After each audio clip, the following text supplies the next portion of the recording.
नमस्ते प्रणाम दोस्तों, आप सब कैसे हो। आशा करते हैं आप सब अच्छे होंगे, स्वस्थ होंगे, मस्त होंगे। तो हम आप लोगों को एक चुटकुला नाच गीत सुनाने जा रहे हैं। अगर पसंद आए तो लाइक करें, सब्सक्राइब करें, शेयर करें, कमेंट करें।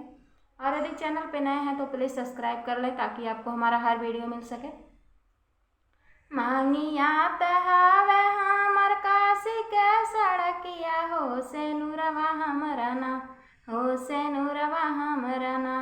जैसे गंगा का लहरिया, हो से नूरवा हमरा ना। जैसे गंगा का लहरिया, हो से नूरवा हमरा ना। मांगिया तहावे हमर काशी के सड़किया, हो से नूरवा हमरा ना, हो से नूरवा हमरा ना। जैसे गंगा का लहरिया, हो से नूरवा हमरा ना। जैसे गंगा का लहरिया, हो से नूरवा हमरा ना। ससुरुत लाग जैसे थान सूबेदारवा, हो ससुइया हमरी ना, हो ससुइया हमरी ना। जैसे काटही कुकुरिया, हो ससुइया हमरी ना।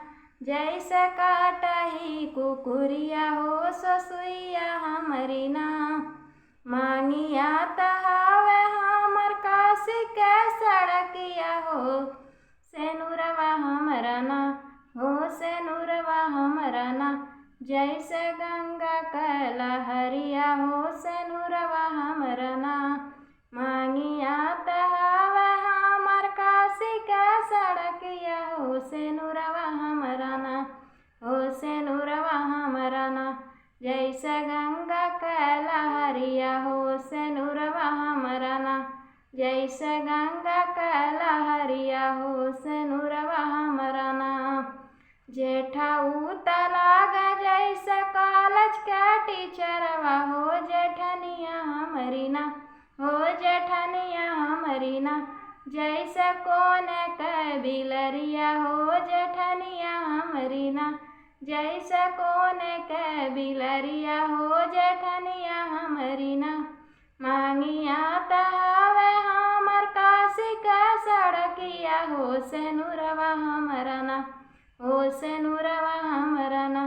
जैसे गंगा का लहरिया, हो से नूरवा हमरा ना। जैसे गंगा का लहरिया, हो से नूरवा हमरा ना। देवरू तलाग जैसे पेड़ के सुगनवा, हो देवरनिया हमरी ना, हो नदिया हमरी ना। जैसे घरवा के छछुन्नर, हो नदिया हमरी ना। जैसे घरवा के छछुन्नर, हो